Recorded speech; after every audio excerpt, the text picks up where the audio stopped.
Entonces, la fisiología del ejercicio integra conocimientos de los órganos y sistemas, ¿ya?, durante una actividad que puede ser ejercicio o algún movimiento que va a favorecer, digamos, o va a producir efectos locales y también efectos generales. La siguiente, por favor. Entre los efectos locales vamos a observar nosotros que va a haber una mejora de la circulación en los músculos y en los órganos y en las articulaciones. Estos ejercen un efecto de bomba mecánica que va a favorecer el retorno venoso y el retorno linfático. El ejercicio también va a permitir aumento de volumen del músculo por hipertrofia de la fibra muscular, y eso va también a favorecer el aumento de la red capilar. La contracción muscular va a permitir la combustión del glucógeno que se encuentra en el músculo. ¿Ya? Y eso también va a llevar a que haya mayor flujo de sangre en el músculo, lo que produce mayor contractilidad. La siguiente, por favor. Otros efectos que nosotros encontramos es que, por ejemplo, el ejercicio activo va a producir o va a fortalecer el músculo. Y los ejercicios pasivos van a permitir la distensión de estructuras fibrosas. Las articulaciones se ven favorecidas también por el estiramiento, ya que eso va a permitir que haya una mayor secreción de la sinovial. También va a permitir el estiramiento, el estímulo de las terminaciones nerviosas, lo que va a permitir una transmisión del impulso nervioso, lo que va a mejorar el equilibrio y la coordinación de los movimientos. La siguiente, por favor. ¿Y qué efectos generales nosotros vamos a observar en la musculatura? O el ejercicio va a producir un aumento del trabajo cardíaco. La actividad muscular va a activar la termogénesis, quiere decir que va a elevarse la temperatura corporal. Y también el ejercicio va a conllevar efectos psíquicos favorables. Siguiente, por favor. ¿Y cuáles son los objetivos del ejercicio? En primer lugar, mantener o aumentar el trofismo y potencia muscular. Recuperar o mantener el tono muscular. Aumentar la resistencia muscular mediante ejercicios repetitivos. Aumentar la destreza y velocidad del movimiento. Evitar la retracción de estructuras blandas, articulares y periarticulares, y distender las estructuras retraídas. Siguiente, por favor. También va a prevenir las rigideces articulares y va a mejorar la amplitud de las articulaciones que están limitadas. Va a corregir actitudes viciosas y deformidades. En un periodo de inmovilización de una articulación, por ejemplo, en un yeso, ¿qué cosa debemos tener? Primero, preservar la función muscular. Segundo, prevenir la atrofia. Prevenir la fibrosis. Prevenir el éstasis venoso. Mantener la movilidad articular por encima y por debajo de la articulación que está afectada. Esto es importante porque cuando colocan un yeso, muchas veces se atrofia la musculatura o algunas articulaciones se ponen rígidas. Entonces, mediante el trabajo de los terapeutas se hace que estas rigideces no se den y que la musculatura no se debilite, porque después para recuperar esa función muscular va a demorar mucho más tiempo. Por ejemplo, en un paciente que va a ser operado por una prótesis de cadera o una fractura tenemos que trabajar la musculatura previa a la cirugía. Si es un traumatismo, un accidente, bueno, ahí tenemos que hacerlo después de que el yeso le hayan retirado al paciente si es por una fractura, ¿no? Entonces es importante por eso mantener la musculatura en buenas condiciones para que la recuperación del paciente sea mucho más rápida. La siguiente, por favor. Entonces vamos a ver qué cambios y qué adaptaciones los órganos de los sistemas van a obtenerse a través del ejercicio. Entonces vamos a empezar diciendo, ¿qué es la adaptación? La adaptación es un proceso de cambio en organismos o máquinas que los hace más aptos para su supervivencia o para lograr ciertos objetivos. Entonces, la adaptación es un mecanismo biológico a través del cual los órganos se ajustan a los cambios de su entorno mediante modificaciones morfológicas, fisiológicas y moleculares que los hacen más aptos para su supervivencia. Esto podríamos no hacerlo comparando con los hombres, pero sí con los animales. Nosotros hemos escuchado muchas veces que desaparecieron los dinosaurios, ¿no es cierto? Entonces, se ha dado ciertas situaciones en la naturaleza, cambios que se han dado y no han logrado adaptarse a esos cambios, esos animales, y por eso han ido desapareciendo a través de la historia. Entonces es importante por eso la adaptación.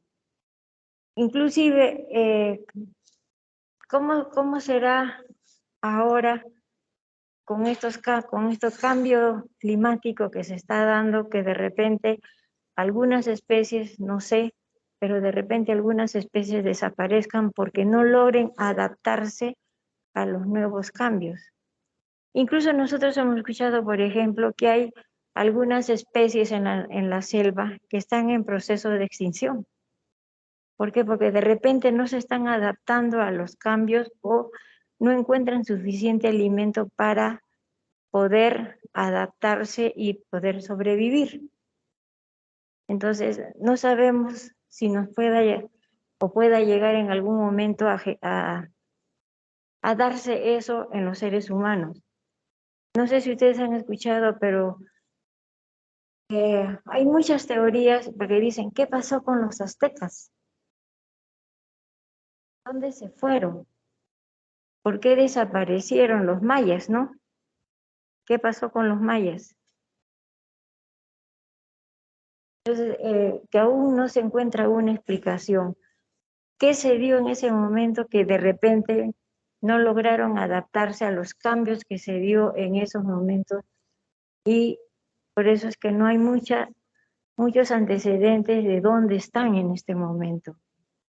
Por eso es importante esa adaptación, porque eso va a permitir sobrevivir. ¿Ya?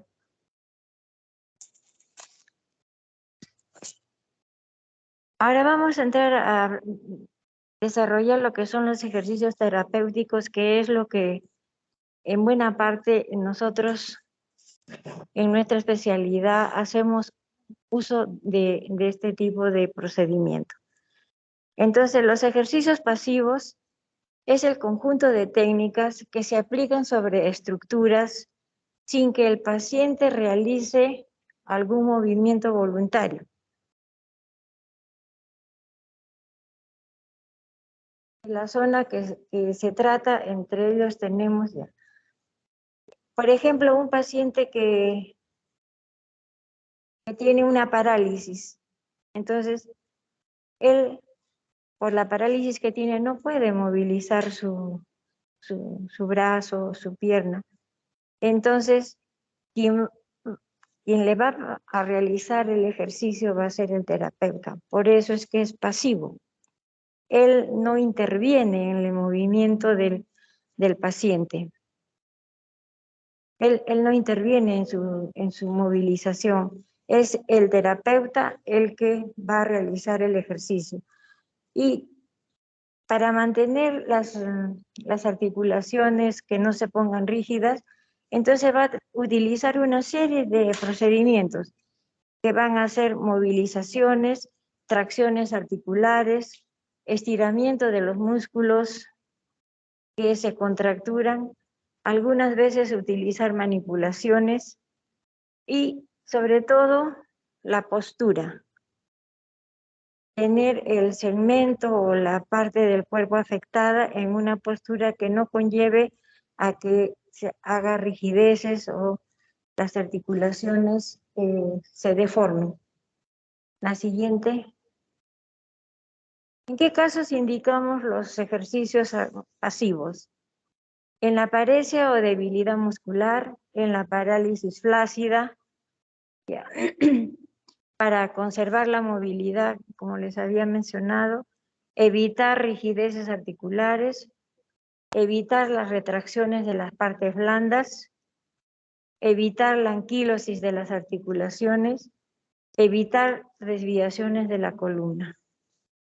En el slide anterior había mencionado las posturas, ¿no? Justamente para evitar que la columna vertebral se desvíe. La siguiente, por favor. ¿Y en qué casos está contraindicado los ejercicios?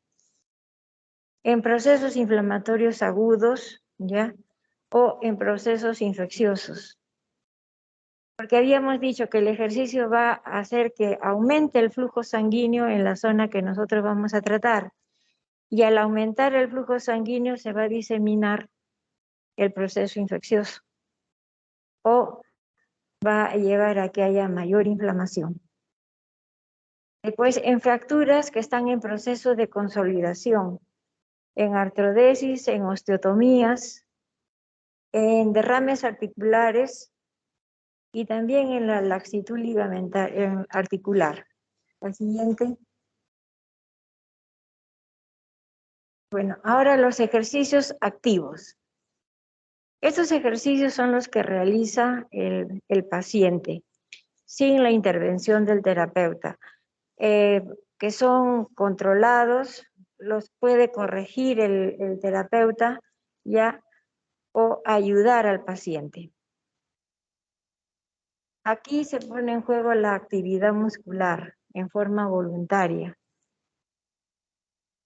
Participa el sistema nervioso que se encarga de enviar los estímulos nerviosos para que se realice el ejercicio para la mejor recuperación de las capacidades funcionales. La siguiente.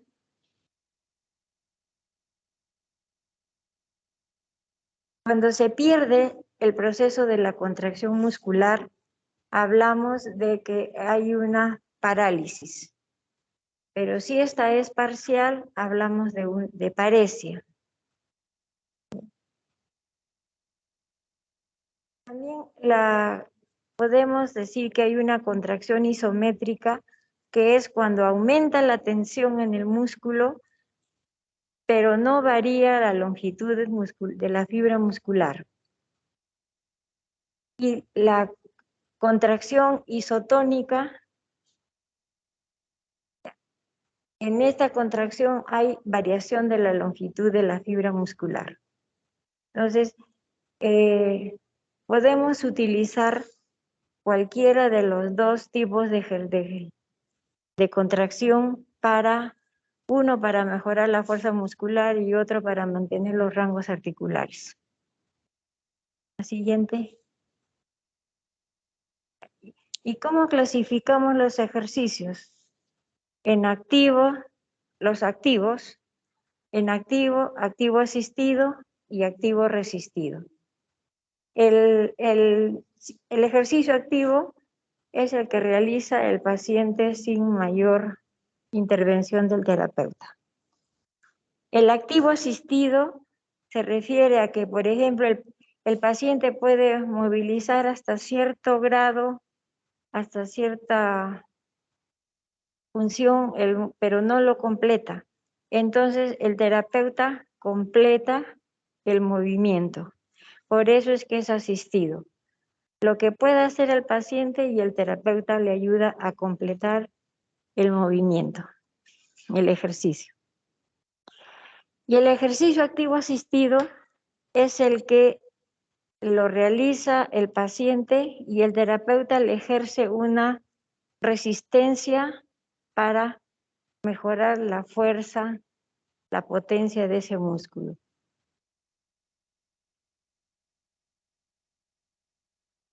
Por ejemplo, yo te digo, a ver, haz así, y yo te ofrezco una resistencia para fortalecer el activo resistido. Y por ejemplo, haz así, ya, y yo te ayudo. Ese es el activo asistido. O sea, hasta cierto grado tú haces la función y yo la completo. Ese es el activo asistido. Y el activo es el que todos podemos hacer y movilizar cualquier segmento sin la ayuda del terapeuta o de algún familiar. La siguiente. Ya. Vamos a ir avanzando un poco sobre los agentes físicos que se utilizan en la terapia. ¿Ya? Entonces, vamos a referirnos ahora a los ejercicios que producen calor. Y esa es la termoterapia. La termoterapia es el uso del calor con fines terapéuticos. Como dice la definición, ¿no? Consiste en la aplicación, el cuerpo humano pone en marcha, la aplicación de calor es ahí, el cuerpo humano pone en marcha una serie de respuestas fisiológicas para mantener la temperatura constante. La siguiente. ¿Y cuáles son los efectos fisiológicos del calor? En primer lugar, produce vasodilatación. ¿Qué quiere decir? Que aumenta el flujo sanguíneo en la zona que nosotros vamos a tratar. Tiene un efecto analgésico. Va a permitir la distensibilidad de los tejidos, ¿ya? Entonces, eso que conlleva a que haya una disminución de la rigidez articular. También tiene un efecto antiespasmódico y un efecto antiinflamatorio. La siguiente. ¿Cuáles son las maneras de transferencia del calor en nuestro organismo? En primer lugar tenemos conducción. Segundo, convección. Y tercero, por radiación. La conducción quiere decir que se va a producir la transferencia de calor por estructuras de diferentes temperaturas, ¿no? La convección es a través de fluidos o de líquidos y la radiación es porque se va a producir emisión-absorción por el organismo de la radiación electromagnética. En la siguiente, acá tenemos todos los agentes que se utilizan, que van a producir la transferencia de calor. Por conducción tenemos termoterapia superficial, las compresas, las bolsas calientes, la parafina, la arena caliente y parafangos. ¿Por qué superficial? Porque no tiene mayor penetración, más o menos llega al centímetro del borde de la piel, ¿no? Por convección es sauna, las duchas calientes, la hidroterapia, los baños a vapor, la fluidoterapia. Y por conversión es la radiación infrarroja, los rayos infrarrojos. Ahora, también tenemos los agentes que nos producen calor profundo, o sea que calientan estructuras que van más allá del centímetro de la piel.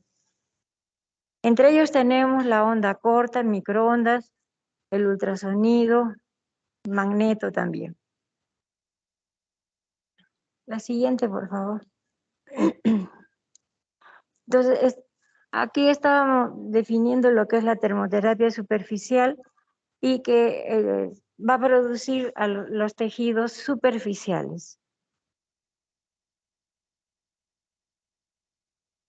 Y los tejidos profundos muy levemente calientan, mayormente no tiene mucha penetración la termoterapia. Entre ellos vamos a describir la hidroterapia. Es la terapia acuática que se utiliza para prevenir enfermedades y lesiones. La siguiente, por favor.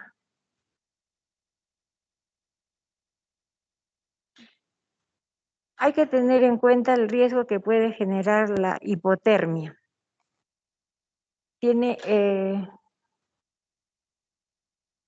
Si bien es cierto, tiene un efecto analgésico, espasmolítico y sedante, pero cuando se introduce un paciente en la hidroterapia, tenemos que tener en cuenta varias cosas. Por ejemplo, que tenga buen control de esfínteres, que no tenga presión alta. ¿Por qué? Porque al introducir en la piscina, en los tanques de hidroterapia, puede elevar la presión. Y como hemos dicho inicialmente, produce vasodilatación al aumento de la temperatura. Y si tiene un problema cardíaco puede hacer hipotimia, y si no se da cuenta el terapeuta se puede ahogar el paciente.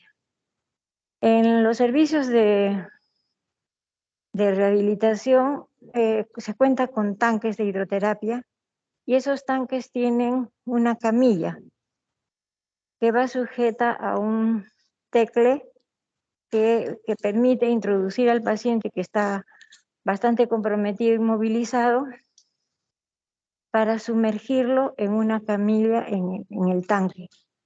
¿Ya? Y el terapeuta le hace dentro del tanque los ejercicios, la terapia.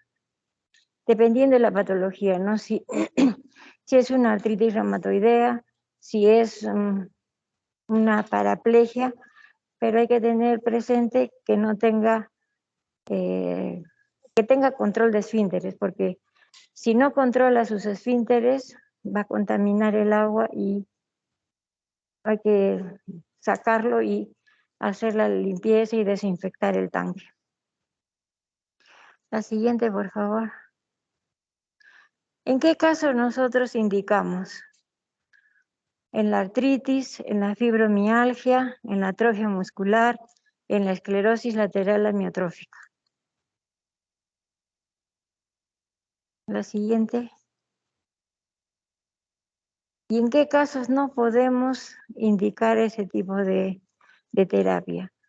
En infecciones, paciente que está con fiebre, paciente que tiene insuficiencia cardíaca, en pacientes con epilepsia, en pacientes con tuberculosis activa, en pacientes con alteraciones de esfínteres y los que tienen hidrofobia al agua, acuática, ¿no? Ya. Siguiente. Ya. La hidroterapia también se puede utilizar piscinas, pero son piscinas que tienen rampas, que tienen escaleras, que tienen paralelas, donde los pacientes pueden hacer su terapia. ¿Ya? Diferentes son las piscinas que hacen natación, ¿no? Que hacen otro tipo de terapia. También en el modo de transferencia por conducción tenemos las compresas calientes, que ustedes de repente han visto.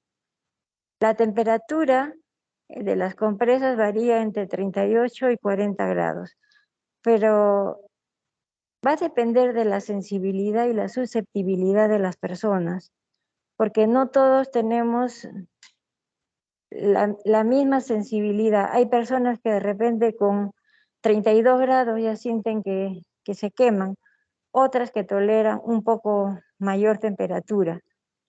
Ahora, Las compresas más o menos se calientan en unos 55, 60 grados. Por eso van protegidas con toalla para evitar que el paciente se queme. Es importante cuando se aplica calor evaluar circulación y sensibilidad, porque yo no puedo poner calor a una persona que no tiene adecuada sensibilidad, porque lo voy a quemar.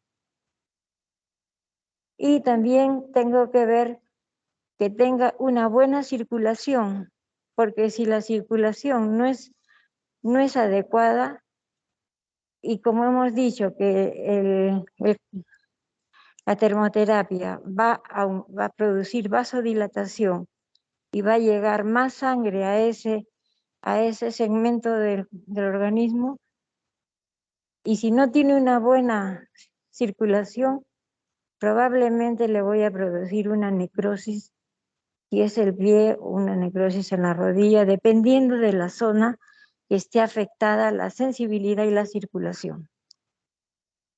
Y puede producir necrosis y ese paciente a lo mejor termina siendo amputada la pierna o el pie. Entonces, es importante cuando se va a indicar calor, evaluar sensibilidad y circulación. Otro de los agentes que se utiliza en la termoterapia superficial es la parafina. La parafina es un derivado de los hidrocarburos. Es de color blanco. ¿Ya? No sé si han visto, es como cera que tiene unos tanques especiales que la licúan. El punto de fusión de la parafina es 53 grados. A esa temperatura, la temperatura está mitad sólida, mitad líquida. ¿Ya? ¿Cómo aplicamos la parafina? Hay dos métodos, uno por inmersión y otro embrocamiento. La inmersión es que el paciente introduce sus manos a la parafina y la saca varias veces, unas 6, 8 veces, de tal manera que forme como un guante. ¿Ya? Y se deja unos 15, 20 minutos. Pero para aplicar la parafina también tenemos que tener algunas precauciones. Uno, que no sea alérgico el paciente. Y otra cosa que tenemos que tener en cuenta, ¿no?, es no quemar al paciente. Por eso es importante que se le pregunte si la temperatura está adecuada o no, para evitar quemar al paciente. Antes de colocar la parafina, siempre hay que hacer higiene de la piel de la zona que vamos a tratar y pasar alcohol. Ya. ¿En quiénes indicamos nosotros parafina? En pacientes con artrosis, con artritis. Generalmente en esas patologías aplicamos. Para otros fines también se utiliza la parafina, ¿no? Como para la depilación, pero no en los hospitales, sino en estética, ¿no? Para depilar,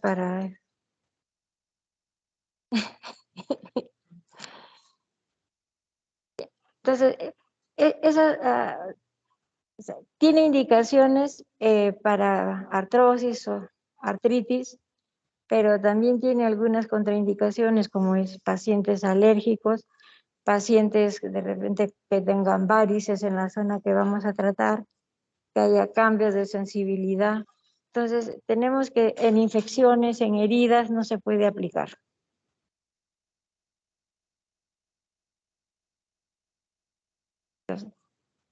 También menciona el parafango, que eso es lodo, ¿no? Que se calienta y se aplica en las zonas que se va a tratar, ¿no? Pero en algunas culturas de repente utilizan, pero en los hospitales no se aplica. Entonces, haciendo una recapitulación, entonces los agentes de termoterapia superficial, que son las compresas, la parafina, parafango, las bolsas calientes, entonces se aplican para artritis, para artrosis, para rigideces articulares, para mejorar el rango articular, calmar dolor y mediante los ejercicios favorecer la distensión de esas articulaciones y mejorar sus rangos articulares. La termoterapia profunda la vamos a dejar para después. Otro tipo de terapia que utilizamos nosotros es la electroterapia. Es el uso de la corriente eléctrica en la terapia.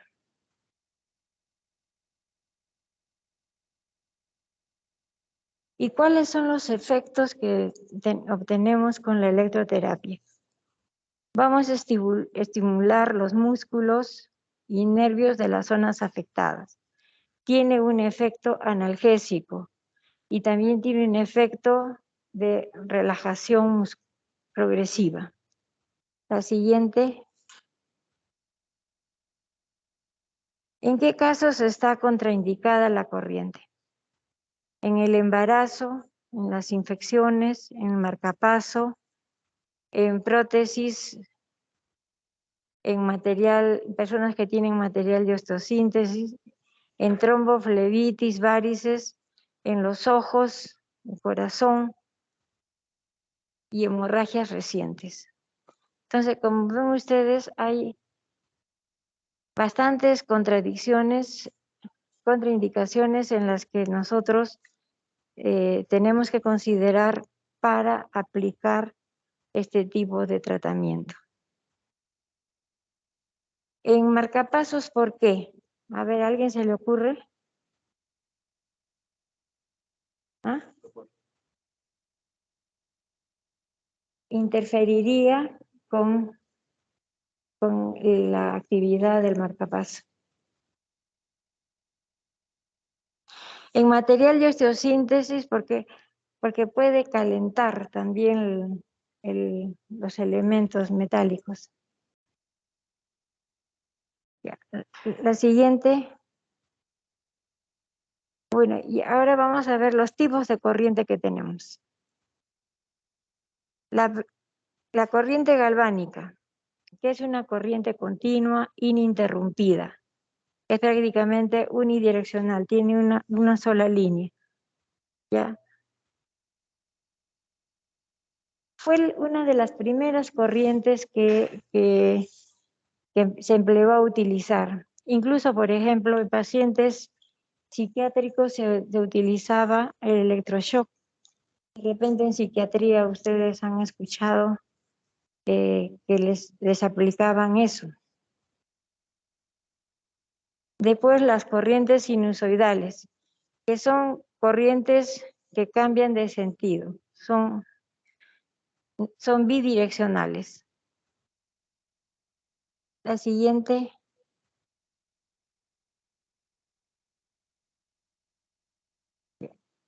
Ahora vamos a dividir las corrientes por su frecuencia. Tenemos corrientes de baja frecuencia y alta frecuencia.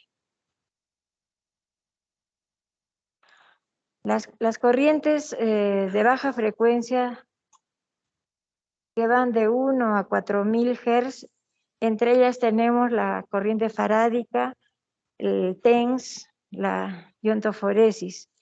¿Y cuál es el efecto que tienen estas corrientes? Es estímulo sensitivo motor, cambios electroquímicos y aporte energético. La siguiente. Después tenemos las corrientes de mediana frecuencia que van de 4.000 a 10.000 Hz, donde igualmente el estímulo va a ser sensitivo motor y va a haber cambios electroquímicos. La siguiente. Y acá tenemos las corrientes de dinámicas que son moduladas, y hay monofásica que es de 50 Hz, difásica hasta 100 Hz, cortos periodos de 50 a 100 y largos periodos igual de 50 a 100. Este tipo de corrientes se utilizan, por ejemplo, en casos de dolor, el a largo periodo, y la corto periodo es para cuando hay edema, para favorecer el drenaje del miembro inferior o del miembro superior que podemos, como resultado de la evaluación del paciente, ¿no? La siguiente. Y aquí venimos a ver lo que es la magnetoterapia. Esta corriente va a formar campos magnéticos, ¿no?, que va a tratar de restituir el equilibrio bioquímico en el paciente. ¿Y cuáles son los efectos? Sobre el metabolismo, sobre la contracción muscular, sobre el sistema nervioso central, sistema nervioso neurovegetativo, ¿ya? Por lo que se podría utilizar en programas de reeducación funcional, por ejemplo, en la hemiplegia, en las algias vertebrales repetidas, en la espasticidad y en una actitud escoliótica. Como vemos, tiene uso para varios problemas, todo lo que es dolor, en la espasticidad, en la hemiplegia, y también se puede utilizar para mejorar en una fractura de hueso, para favorecer la osificación, porque tiene un efecto regenerador. La siguiente. ¿Y en qué casos está contraindicado? En marcapasos, en pacientes con cáncer, con hemorragias, en el embarazo, en pacientes con micosis, en pacientes con enfermedades cardíacas y en pacientes con hipotensión. La siguiente. Este es lo más conocido de repente por ustedes. En medicina, el ultrasonido tiene algunos usos. ¿Alguien podría decir en qué usamos el ultrasonido? Sí, ¿qué más?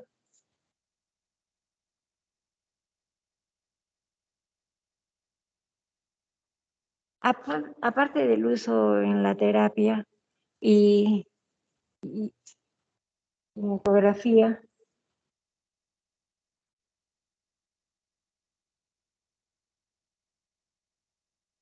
en litotripsia, para la ruptura de cálculos, ¿no? En urología utiliza con ese objetivo, ¿no? Entonces, en medicina el ultrasonido se utiliza en terapia, como diagnóstico en las ecografías y como destructor de tejido en litotripsia. Va a variar la intensidad, ¿no? Para destruir tejido es mayor la frecuencia que debe tener, mientras que en terapia es bajos los Hz, ¿no? De 1 a 3 a 4 Hz, mientras que en los otros casos la intensidad es mucho mayor.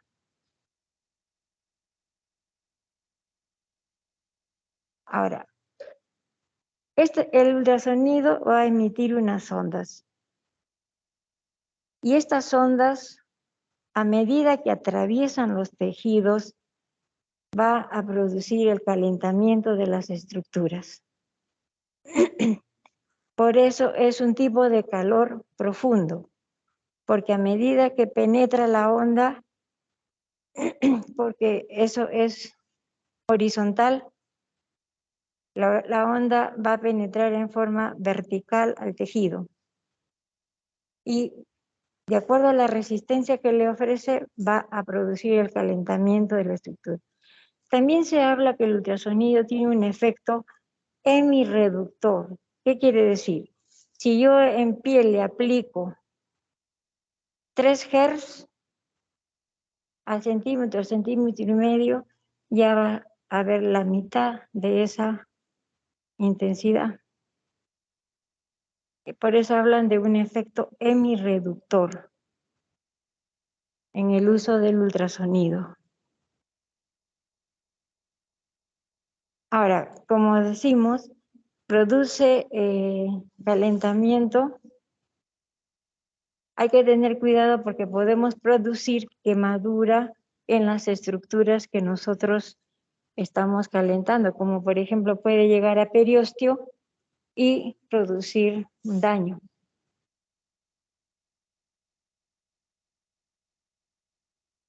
La siguiente, por favor. ¿En qué casos indicamos? En cicatrices, en neuralgias, en artrosis, en lesiones traumáticas y reumatológicas.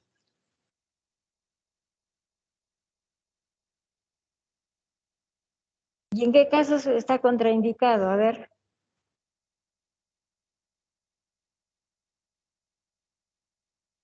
¿A quién se le ocurre?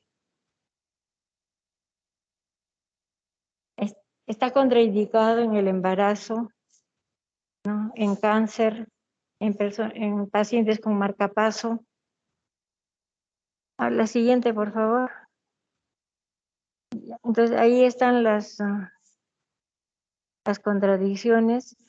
También está contraindicado en el ojo. Ya. Entonces,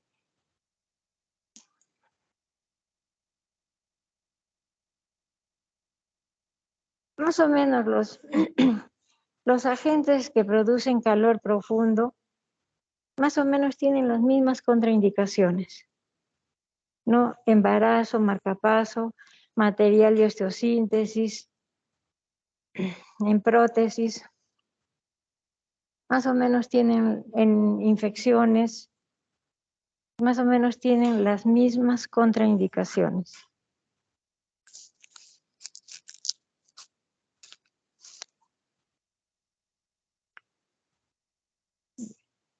La siguiente. Bueno, acá hay otro agente que también utilizamos y su efecto es también analgésico, también ayuda, contribuye a reparación de tejidos.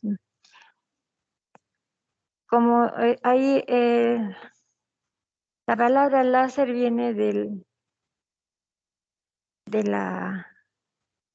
inglés, ahí ven que es la amplificación de la luz por emisión estimulada de las radiaciones, ¿no? Entonces, ese es el láser. Y las características de la luz es monocroma.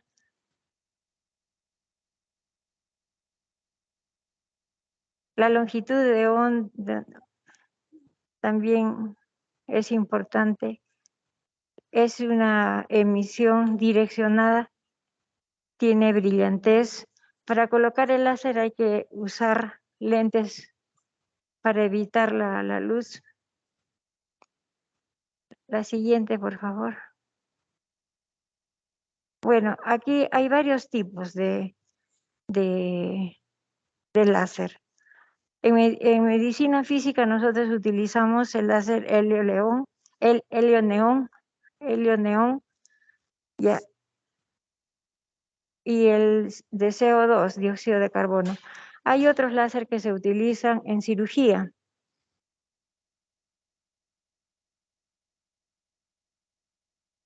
En oftalmología, en urología se usa láser, en dermatología también, pero esos son otro tipo de láser, los quirúrgicos. Esos son de alta potencia, mientras que el que se utiliza en medicina física son de baja potencia.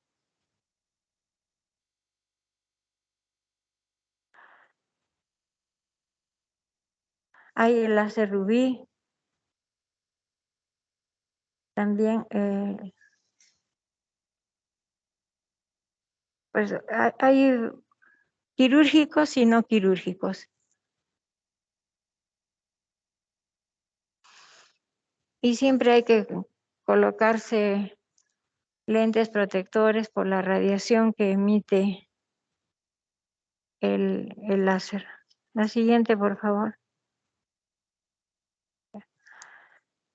¿Y cuáles son los efectos que produce? Entonces, dijimos que tenía un efecto analgésico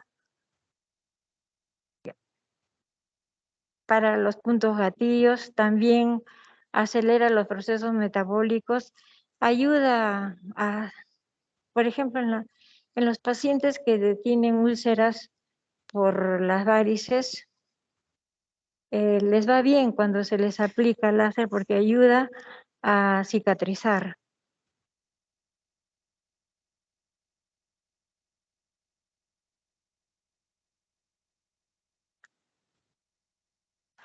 Calma el dolor también, es analgésico.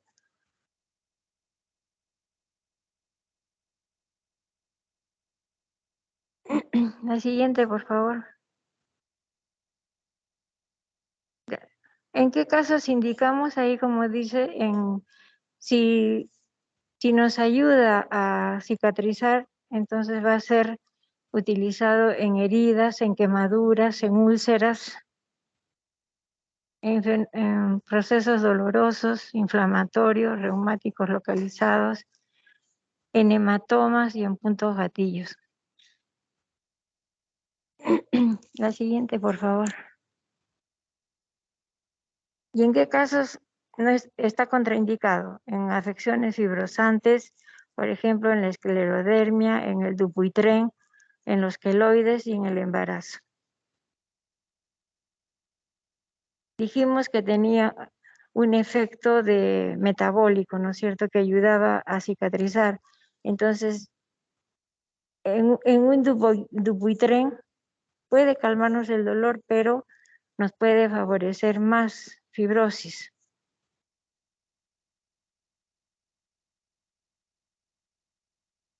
La siguiente, por favor. Me olvidaba de decirles, como tiene un efecto de regenerar tejido, entonces se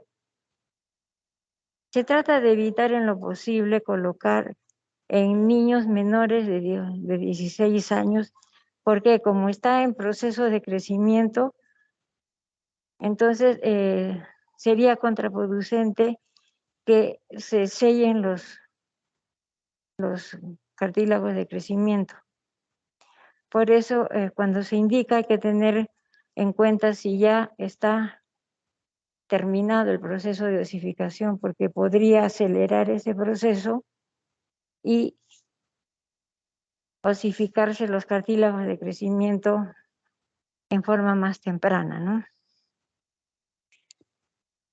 Otro de los agentes que producen calor profundo es el microondas. Ya, esta es una corriente de alta frecuencia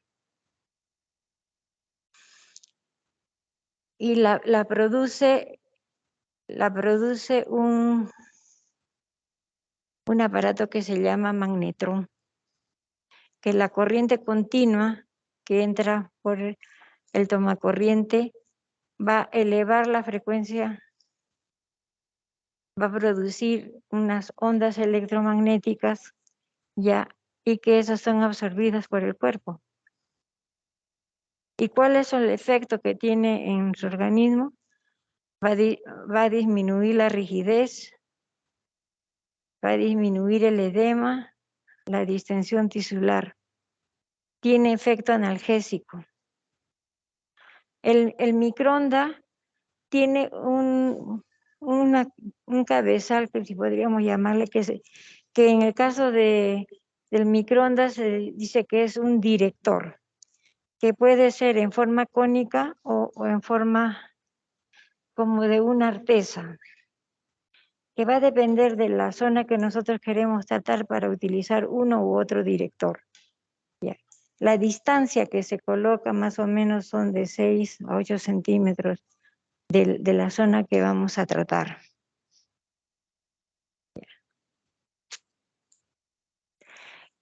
Al igual que el microondas que se utiliza en la cocina, este equipo también tiene un magnetrón que es el que produce las ondas electromagnéticas.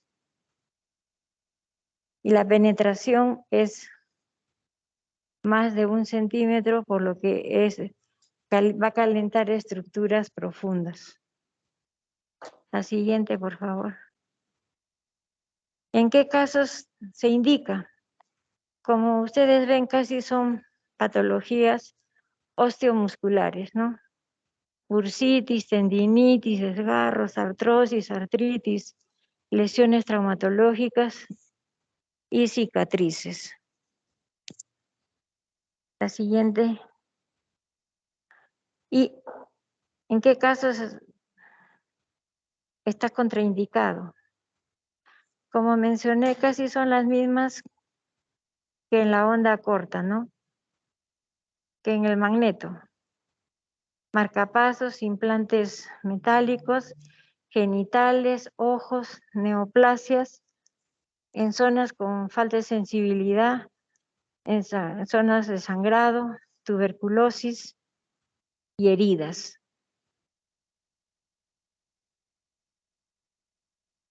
La siguiente, por favor. La onda corta, también llamada diatermia. Es también otra corriente de alta frecuencia. En el caso de la onda corta, ¿cómo se produce? La corriente alterna que ingresa al equipo pasa por unos diodos, ya, que la vuelve en corriente continua.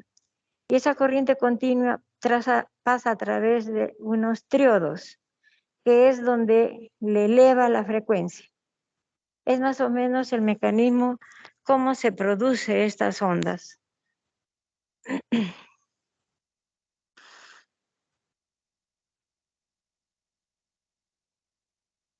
Ya, la siguiente, por favor. ¿Cuáles son los efectos que tiene esta onda?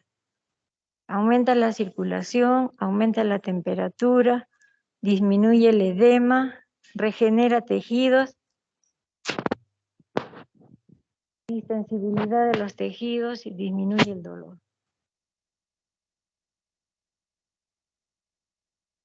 En la onda corta o la diatermia hay una particularidad. La longitud de onda es de 27.12. ¿Y por qué? Porque como son ondas electromagnéticas, pueden interferir con los vuelos. Por eso la Fuerza Aérea Norteamericana asignó para los equipos de terapia esa longitud de onda para que no haya el problema de interferencia con los vuelos. Esa es la frecuencia que le asignó la Fuerza Aérea Norteamericana para los equipos de terapia en rehabilitación. La siguiente, por favor. En las indicaciones, como igual que el microondas, ¿no? En procesos dolorosos, artrosis, artritis, bursitis, tendinitis.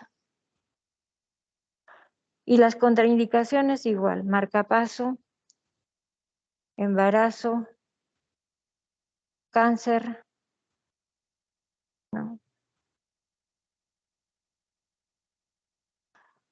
Ahora, para aplicar la onda corta hay que tener ciertas precauciones. En primer lugar, nada de metales. Cadenas, relojes deben retirarse del cuerpo del paciente. De preferencia utilizar una camilla de madera.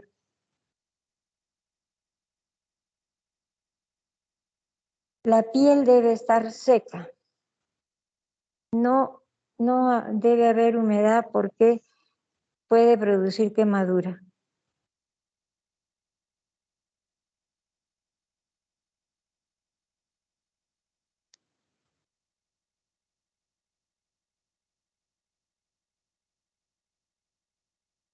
Entonces, esas son las precauciones que hay que tener. Una, cama de madera. Segundo, piel seca. Tercero, nada de elementos metálicos, cadenas, relojes.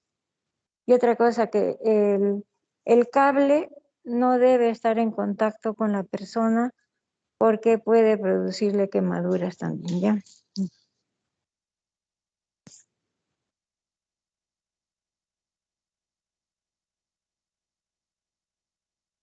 Ahora, si un paciente que se ha tratado con ultrasonido y va a recibir onda corta o tiene indicado tratamiento ultrasonido y onda corta, ¿cuál debería colocarse primero?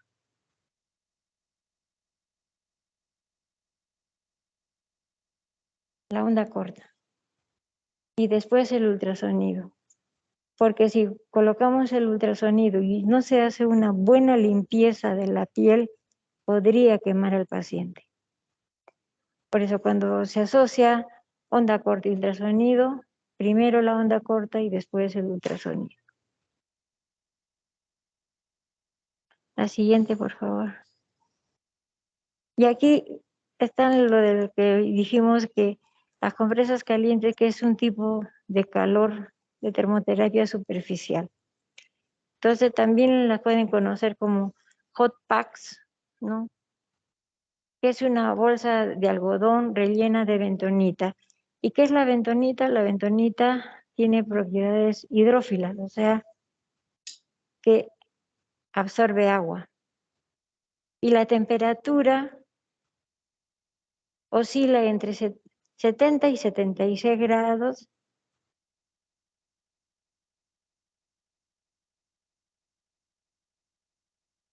Y como dije, ¿no? La bentonita es un material que tiene características hidrófilas, absorbe el agua caliente. Ya, la siguiente, por favor. Ya les mencioné la parafina, que era un derivado de los hidrocarburos, que es de color blanco, que se hace una mezcla con aceite vegetal para que tenga una buena,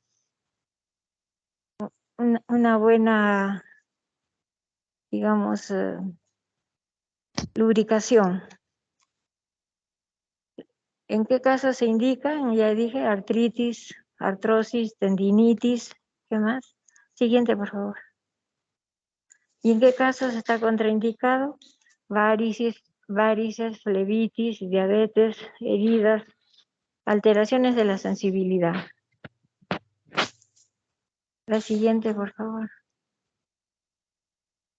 Ya termina. ¿Alguna pregunta?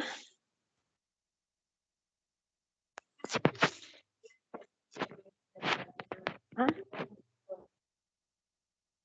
Embrocamiento. Ya. Es que una brocha de cerda la introduces en la parafina líquida y como parte de la parafina está sólida, ahí haces una masa. Y eso lo aplicas en la piel, previa higiene. Por eso es que se llama embrocamiento, porque se utiliza una brocha. Lamentablemente ahora pues no hay mucho trabajo presencial, aunque en la terapia están trabajando todos presencial, ¿no? No sé si se podría, lamentablemente, bueno, ustedes no están haciendo actividad presencial básicamente, ¿no? Sino ahí podrían ver ustedes cómo es el embrocamiento, cómo son los agentes que se utilizan, cómo se aplican.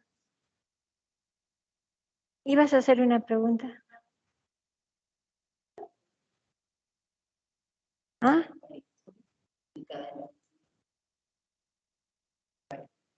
Ya. Es que es un calor superficial, igual que en las compresas. Si tú tienes una vena dilatada, que es una varice, y le aplicas calor, le vas a aumentar el dolor y la vas a inflamar más. Ya.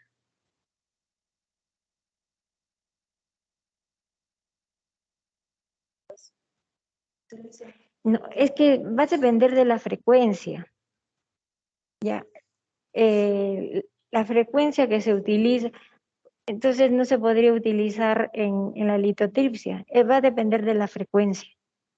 Ya. En diagnóstico se utiliza determinadas frecuencias. Para ruptura de cálculos es otra frecuencia más alta todavía. Las frecuencias que se utilizan en terapia son bajas, de 1 a 3 Hz, megahertz nada más. Es una frecuencia baja, mientras que en ecografía son otro tipo de frecuencias. Por eso es que permite ver las imágenes, ¿no? Y en litotripsia, más altas todavía. ¿Ah? Ya, retracción de partes blandas, por ejemplo, los músculos que se retraen o los ligamentos, los tendones, esas son partes blandas.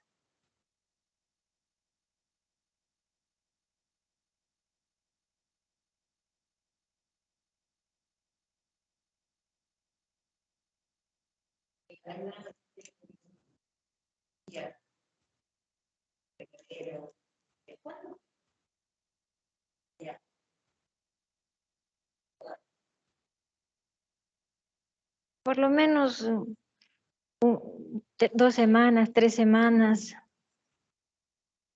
Lo ideal sería que entren en mejor condición desde el punto de vista de, por ejemplo, una prótesis de rodilla, que vaya con un buen cuádriceps es ideal, porque la recuperación va a ser mucho más rápida, el paciente va a caminar más rápido. Igual la cadera, el fortalecimiento de los glúteos, ¿no? Glúteo medio, glúteo mayor. Entonces, si es una prótesis cementada, a los 2, 3 días ya puede caminar. Pero si está debilitada la musculatura, le va a costar iniciar la marcha, ¿no? Sobre todo en las prótesis cementadas, rápido camina el paciente, ¿no?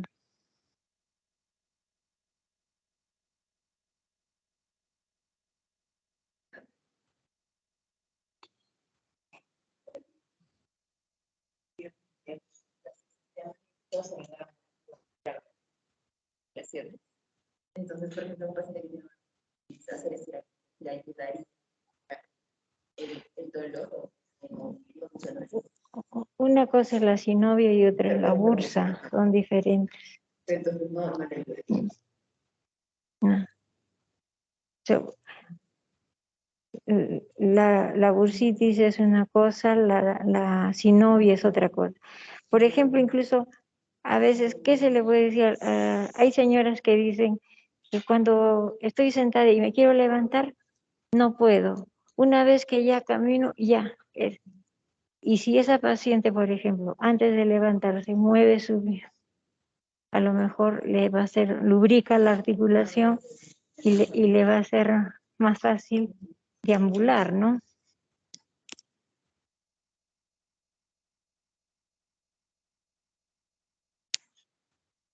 Y en la primera clase les dije, ¿no?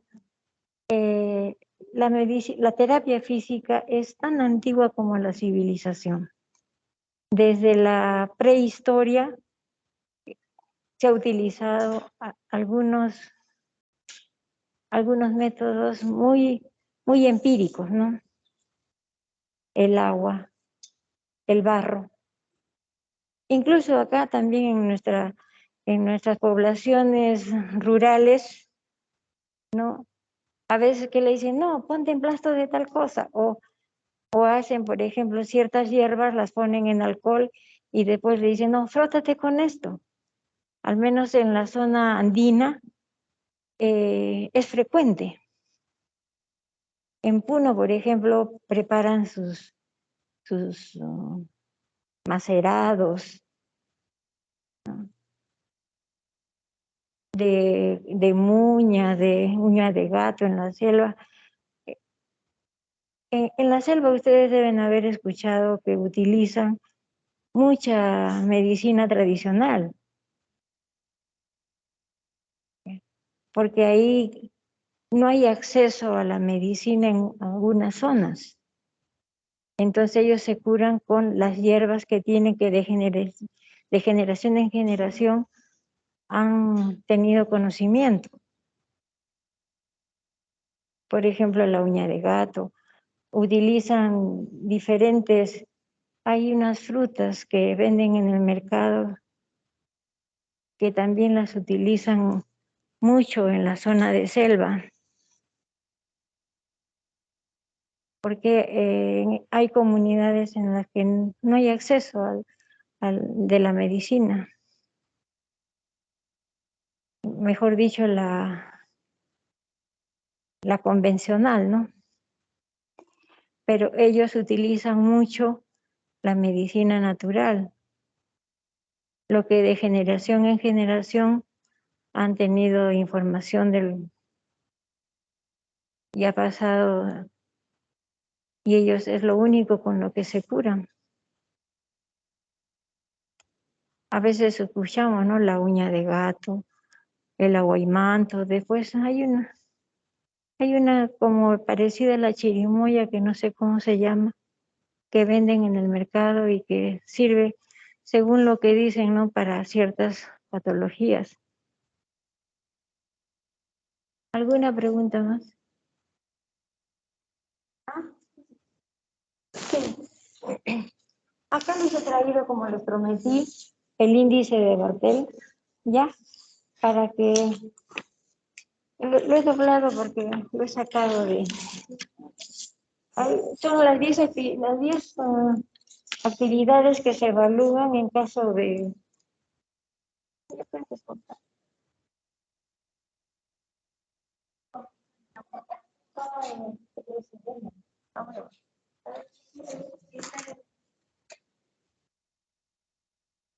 Doctora, solo 3. Doctora, pero en esto ya finalizamos la clase para terminar la sesión.